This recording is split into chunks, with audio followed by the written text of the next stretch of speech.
কি হলো? আজ আমাদের বাসর রাত, তুমি কিছু বলছো না যে?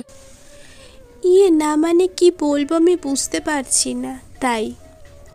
আচ্ছা, আমার চোখে চোখ রেখে বলো তো, এই বিয়েতে তোমার কোনো আপত্তি ছিল না তো?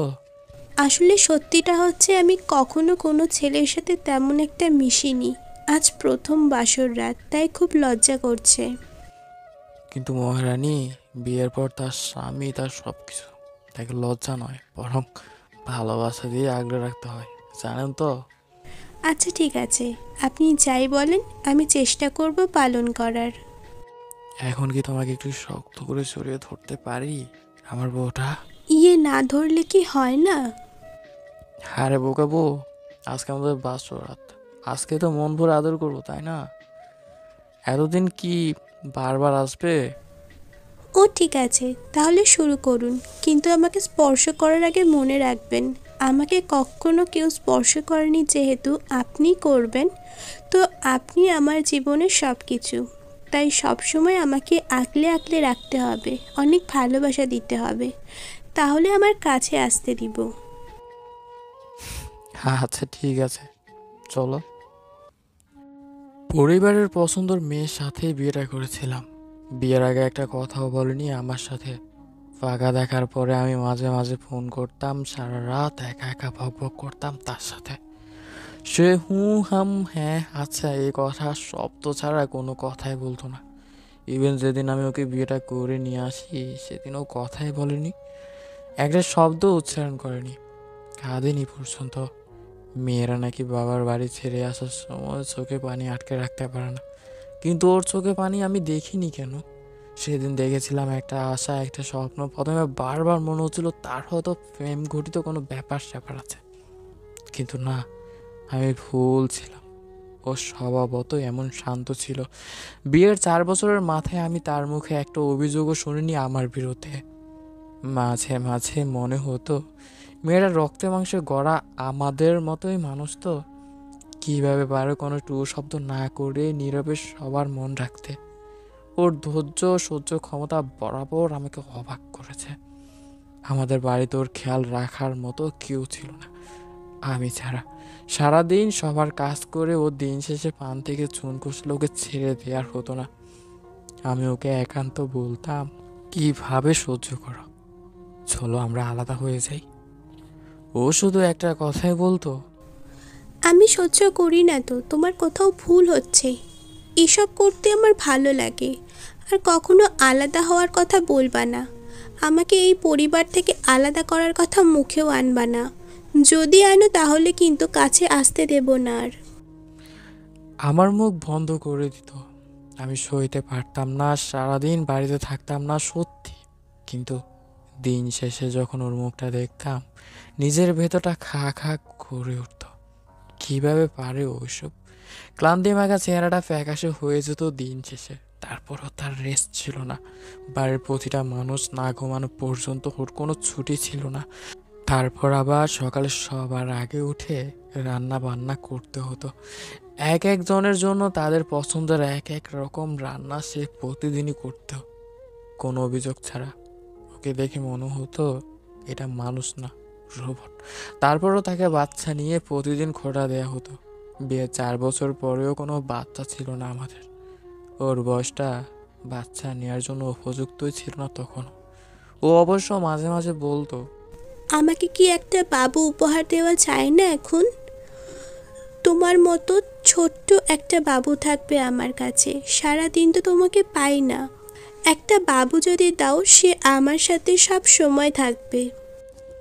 কিন্তু আমি তার বয়সের কথা ভেবে কিচ্ছু করিনি। এমন না যে আমার সন্তান নেওয়ার ইচ্ছা নেই, আছে অনেক ইচ্ছা, কিন্তু বাচ্চার থেকে আমার বেশি প্রিয় ছিল আমার ছোট্ট বউটা। অপরিপক্ক বয়সে ওকে এত বড় দায়িত্ব নিতে আমি ওর জীবনের ঝুঁকিপূর্ণ করতে চাইনি, কিন্তু কি করে বুঝবো আমি সাদা থাকতে ও জীবনের সব থেকে বড় আর সর্বশেষ ঝুঁকিতে পড়বে? ওকে আমি সারা জীবন আমার সাথে চাইতাম, কিন্তু ধরে রাখতে পারলাম না। আমাকে একা রেখে সে চলে গেছে অনেক দূরে, যেখান থেকে আমি ওকে আর ফিরিয়ে আনতে পারবো না।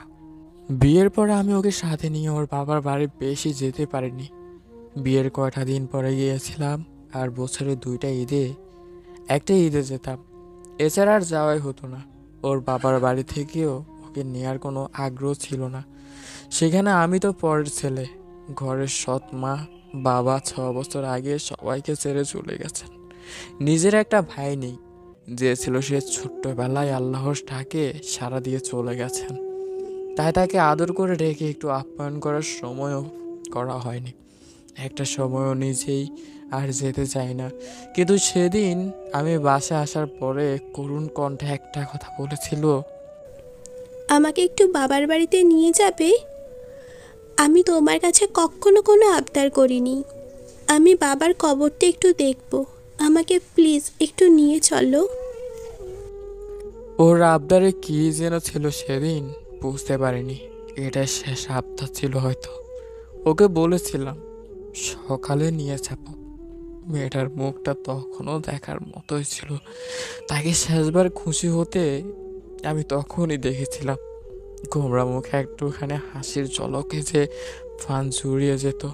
কিন্তু এইটাই যে আমার শেষ দেখা হবে, আমি কি আগে বুঝতে পেরেছি?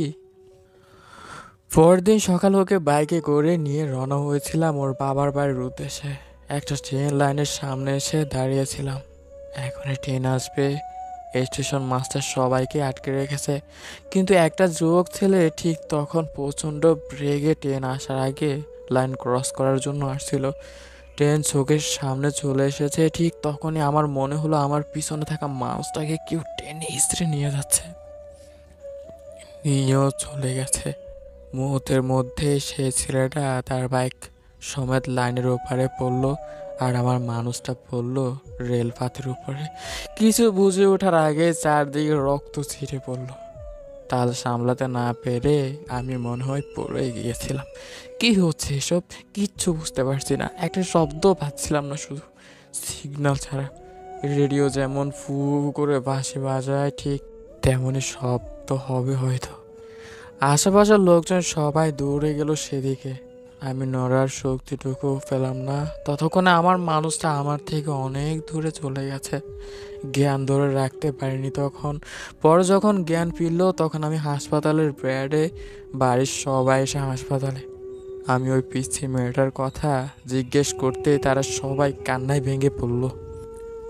আমি আগেই বুঝেছিলাম ও নেই। আমাকে আর ওর বডিকে এই হাসপাতালে আনা হয়েছে। আমি তাকে দেখতে চাওয়ার আবদার করলে আমাকে বলা হলো তার মাথা নাকি নাই, ঘুরিয়ে গেছে। আমি নাকি দেখে সহ্য করতে পারবো না।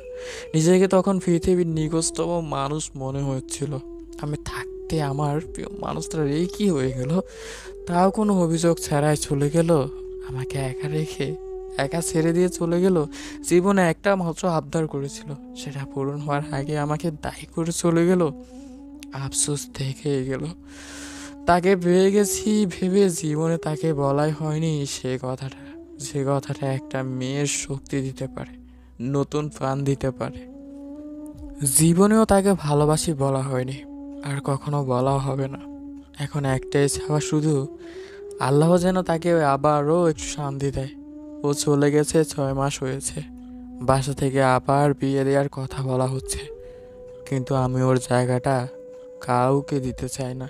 তাই সবটা ছেড়ে চলে এসেছি আবার মানুষটার কিছু স্মৃতি নিয়ে। জীবনের শেষ সময়টা পর্যন্ত এই স্মৃতিগুলোই আমার অবলম্বন। সবশেষ একটাই কথা, আমি তাকে অনেক ভালোবাসি। ভালোবাসা সুন্দর।